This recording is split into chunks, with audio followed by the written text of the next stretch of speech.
అదంతా నాటకం లేవయ్యా. నాటకం ఏమిట్రా? అవునరా, మొన్న సినిమాలో చూసానులే ఆ భాగవతం. ఆ మేనేజర్ పెళ్ళాన్ని ఈ రఘుగాడు తీసుకొచ్చి పక్కన కూర్చోబెట్టుకున్నాడు. కట్టువాడి సోకు వీడిది.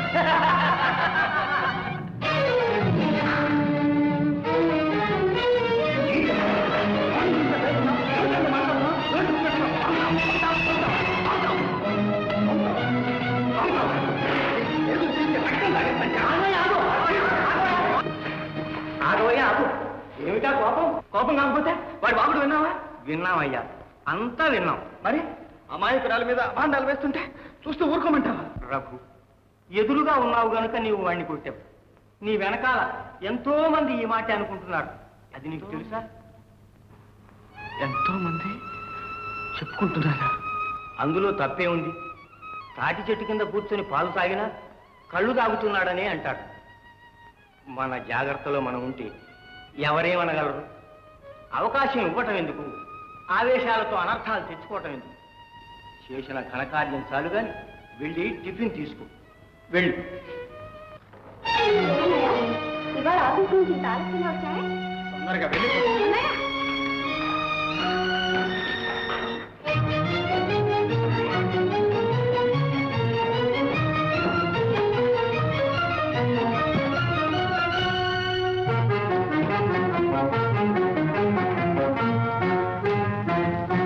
ఇదేంటన్నయ్యా బట్టలు చెప్తున్నావే? మన మంచిది. అదే వీలేదు. ఇక్కడి నుంచి పోతా లేదా?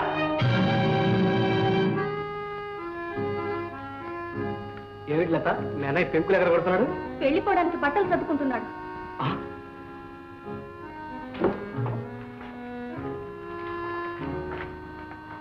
వెళ్ళొస్తాను రవి. ఎక్కడికి వెళ్తున్నావు? మీతో చెప్పకుండానే వెళ్ళిపోతాం అనుకున్నాను, కానీ మనస్సు రాలేదు. వెళ్ళొస్తాను. నేను నిన్ను అడిగింది ఎక్కడికి వెళ్తున్నావు అని. ఎక్కడికి వెళ్ళటం లేదు రవి, ఈ ఊళ్ళోనే ఉంటాను. నిన్ను చూడాలనిపిస్తే ఆఫీస్లో చూస్తాను, చెల్లెల్ని చూడాలనిపిస్తే ఎప్పుడైనా మీరిద్దరూ కలిసి అలా బయటికి వస్తే కళ్ళారా చూసుకుంటాను. ఆగు రఘు, అసలు మనం ఎందుకు ఇలా వెళ్ళిపోవాలి? ఏం జరిగింది?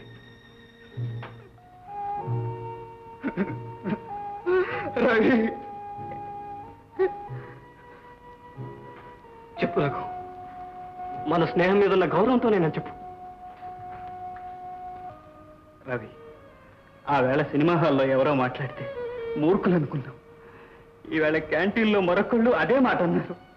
ఆఖరికి పెద్ద మనుషులు కూడా వాళ్ళనే సమర్థించారు. నువ్వు మనిషివేనా? ఎందుకు నా చదివావు బిఏ?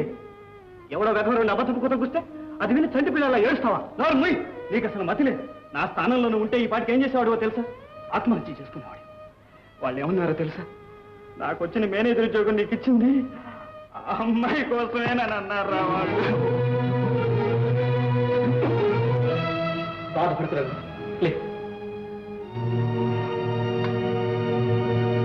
ఇటువంటి మాటలు వింటే ఎవరి మనసైనా చెదిరిపోతుంది. శాంతంగా ఆలోచించరావు. ఈ మేనేజర్ ఉద్యోగం నువ్వు నాకు ఇచ్చినప్పుడు నీ ఆఫీస్ వివరాలే నాకు తెలియదు. అక్కడ ఈ లత పనిచేస్తుందో లేదో నేను ఎరగను. అసలు ఆ మనిషి ఎలా ఉంటుందో కూడా నాకు తెలియదు. అవునా? నువ్వు చెప్పేది నిజమే కావచ్చు, కానీ నిజం వేరు, లోకం వేరు. ఏమైనా మనం ఈ లోకంలో బ్రతుకుతున్నాం. అందుకని ఈ లోకానికి మనం భయపడి తీరవలసిందే. చాలే చెప్పావు కబుర్లు. లోకంట లోకం. మన ఇద్దరం ఈ ఊళ్ళోనే ఒక కప్పు కాఫీ కోసం వీధంతా తిరిగాం కదా. అప్పుడు ఎక్కడ చచ్చిపోయిందో ఈ మహాలోకం? ఈ దిక్కుమాల కుళ్ళు నాలుకలన్నీ ఎక్కడ తగలబడ్డాయిరా? అప్పుడు ఏమైతే ఇప్పుడు వాగుతున్నాయిగా. ఆ మాటే నేను అంటున్నాను. ఇప్పుడు మనం హాయిగా ఉన్నాం, కలిసిమెలిసి ఆనందంగా బ్రతుకుతున్నాం. పక్కవాడి సుఖం చూసి ఓరవలేని కుక్కలు కనుకనే వాళ్ళు అలా మరుగుతున్నారు. వాళ్ళ కోసం మన ఇల్లు చేతులారా నాశనం చేసుకుంటావా? నీకు తెలియదు రవి, ఒక కుటుంబంలో మగవాడి మీద ఎన్ని అపనిందలు వచ్చినా పర్వాలేదు, కానీ ఇంటి ఇల్లాల మీద అపనింద పడితే ఆ ఇల్లాలు ఇల్లు కూడా నాశనం అయిపోతాయి. ఒక్క మాట చెప్పు, నిజంగా నువ్వు ఈ లోకానికి భయపడి వెళ్ళిపోతానంటున్నావా? అవును. ఆల్ రైట్, అయితే వెళ్ళు. వెళ్ళరా రవి, పొమ్మంటున్నానుగా. ఏమిటండి అన్నయ్యని మీరే పొమ్మంటున్నారా? అవును, వాడు ఇక్కడ ఉంటాను వీల్లేదు. ఇంకా ఎందులో నిలబడ్డావు? వెళ్ళు. అన్నయ్య, నువ్వు వెళ్ళొద్దన్నయ్య. నా కోసం ఉండిపో, నా మోహన్ చూసైనా ఉండిపో. నీకు దండం పెడతానన్నయ్య. లేదమ్మా, నీకు తెలీదు, నేను ఇక్కడ ఉండలేను, ఉండకూడదు. అన్నయ్య, జీవితాంతం మాతోనే ఉంటానని నువ్వు నాన్నకిచ్చిన మాట మర్చిపోయావా? నేను చచ్చాక లత కన్నయ్య లేడని చెప్పండి అని ప్రమాణం చేశావి. అది మర్చిపోయి వెళ్ళిపోతానంటున్నావా? లత, ఇక వాడితో మాట్లాడు. వదిలే, వాడి దారిని వాడి పోనీ. ఏమండి, తన మంచి ఏమిటో సుఖమేమిటో తనకే తెలీదు. ఈ లోకానికి భయపడి పారిపోతున్నవాడు ఈ లోకంలో ఒంటరిగా ఎలా బ్రతకగలడండి? అదా నీ భయం? లత, ఈ మోసగాడి మాటలు నమ్మకం. వీడు చెప్పేవని పచ్చి అబద్ధం. తను ఈ లోకాన్ని ఎంత ధైర్యంగా ఎదిరించగలడో నాకు తెలుసు. నాకు నిజంగా భయపడుతున్నది ఈ లోకాన్ని గురించి కాదు, తనలో ఉన్న మనసును తనే చూసుకుని భయపడుతున్నాడు. అవును, ఏంటోనే ఉంటే ఊళ్ళో వాళ్ళు అంటున్నట్టు ఏనాటికైనా తప్పు చేస్తానేమన్న భయం ఆ మనసుకు పట్టింది. ఏమిటా చూసావు? ఏమిటా నువ్వు చెప్పేది? నా మనసు అటువంటిదా? అవును, నువ్వు వెళ్తానంటే నేను ఆ మాటే అంటాను. మళ్ళీ ఆ మాట అన్నా మర్యాద నిజంగా తప్పు చేస్తానేమన్న భయం నీ కలగబట్టే నువ్వు పారిపోతున్నావు. పొరపాటు నాన్నని చెప్పు. చెప్పరా? ముందు వెళ్ళనని చెప్పు, లేకపోతే అంటాను, మళ్ళీ అంటాను, మళ్ళీ అంటాను. ఈవేళ నీ రక్తం లాగేస్తాను. పొరపాటు నాన్నని చెప్పు. చెప్పు. అన్నయ్య, అన్నయ్య, లేదన్నయ్య, లే. నువ్వు వెళ్తానేమని చెప్పు. చెప్పు, నీకు పుణ్యం ఉంటుంది. నేను వెళ్ళి చేస్తాను. అన్నయ్య, అయితే నేను ఆ మాట అనేది ఇస్తాను. ఏమండి? నువ్వు భయపడి పారిపోతున్నావు.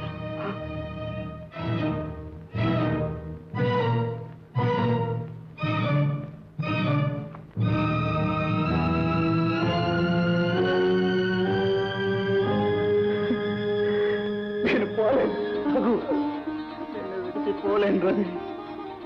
ప్రాణం పోయినా సరే నా శవం కూడా నీ చేతుల్లోనే ఉంటుంది.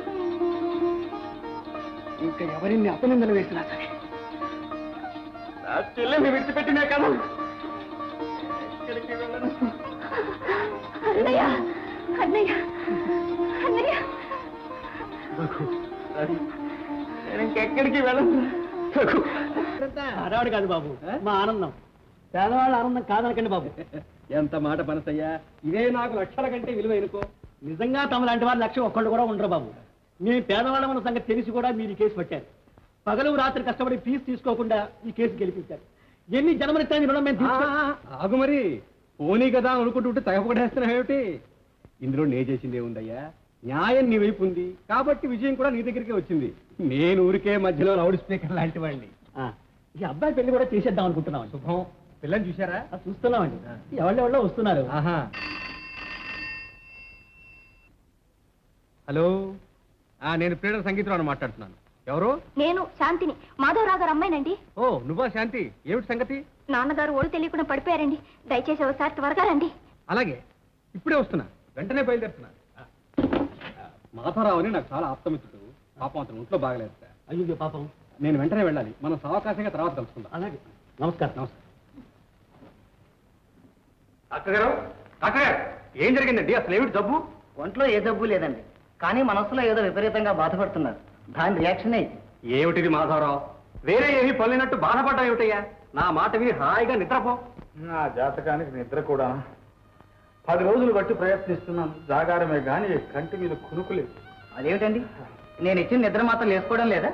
ఒక్క మాత్ర కాదు డాక్టర్, రోజు 4 మాత్రలు మింగుతున్నాను, కానీ ఏం లాభం లేదు. సరే సరే, నేను ఇప్పుడు స్ట్రాంగ్ గా ఇస్తాను, వేసుకోండి, తప్పకుండా నిద్ర పడుతుంది. మా శాంతి ఇలా రా. ఇదిగో శాంతి, ఇది విషం లాంటిది, చాలా జాగ్రత్తగా వాడాలి. నిద్ర పట్టక మరీ శ్రమ పడిపోతూ ఉంటే ఒక్క మాత్రి, ఒక్కటంటే ఒక్కటే. 2 కూడా వేసామంటే డోకొస్తుంది. డోకు రావడం ఏంటి? ప్రాణానికి అపాయం. జాగ్రత్త అమ్మా. మరే జాగ్రత్తమ్మా, భద్రంగా దాచు. మాధవరావు గారు, నేను వెళ్ళొస్తానండి. వస్తాను సార్. ఏం మాధవరావు, అసలు నీకున్న బాధ ఏమిటో చెప్పు. పెద్దమ్మాయికి పెళ్లి కాలేదనేగా? అదే కదటయ్యా నా బాధ. చూడండి ప్లేడర్ గారు, నాకు పెళ్లి కాలేదంటే మధ్యన ఈయనెందుకు సార్ బాధపడాలి? నేనేమన్నా బాధపడుతున్నానా? కరెక్ట్ పాయింట్ అంటే అది. అక్క, నువ్వు లోపలికెళ్ళు. నీకు తప్ప ఇంకేమీ తెలియదు. అస్తమానం లోపలికెళ్ళు. చూసావా తన ధోరణి, తను యువతలు నేను ఇంత బాధపడుతున్నానని ఏమైనా ఆలోచన ఉందా? అలా అందరూ ఆలోచన లేని వాళ్ళే అయితే ప్రపంచం ఏనాడో బాగుపడేది. అవును మాధవరావు, కర్తవ్యం వదిలేసి ఇలా బాధపడుతూ కూర్చోవడం ఏమీ మంచిది కాదు. కష్టమో సుఖమో పని చేయి, ఫలితం ఆ దేవుడికి వదిలి. ఇలాగే ఏమీ లాభం లేదనుకున్న కేసు ఒకటి మననే నెగ్గాను. కావలసింది నమ్మకం అంతే. పాపం ఆ భార్యాభర్తలు ఎంత సంతోషించారనుకున్నా. ఏమిటయ్యా? వాళ్ళకు అబ్బాయి ఉన్నాడయ్యా. ఎవరికయ్యా? అదేనయ్యా ఇప్పుడు నేను చెప్పానే వాళ్ళకే. ఉంటే వాళ్ళు ఇప్పుడు నేనేం చెప్పినా వింటారయ్యా. వాళ్ళు వింటారు సరేనయ్యా, దాని ముఖాన అదృష్టం రాసి ఉండొద్దు, అది జన్మచింతే. నాన్న అలా అనకండి నాన్న. ఏ పుట్టలో ఏ మహత్యం ఉందో ఎవరికి తెలుసు. పేరుగా ఆ సంబంధం మీద తప్పకుండా ప్రయత్నం చేయండి, మీకు పుణ్యం ఉంటుంది. అలాగేనమ్మా, అలాగే.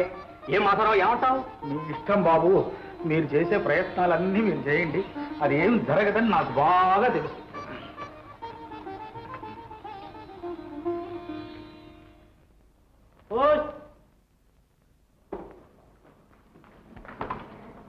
రఘు, అన్నయ్య నీకేదో లెటర్ వచ్చింది.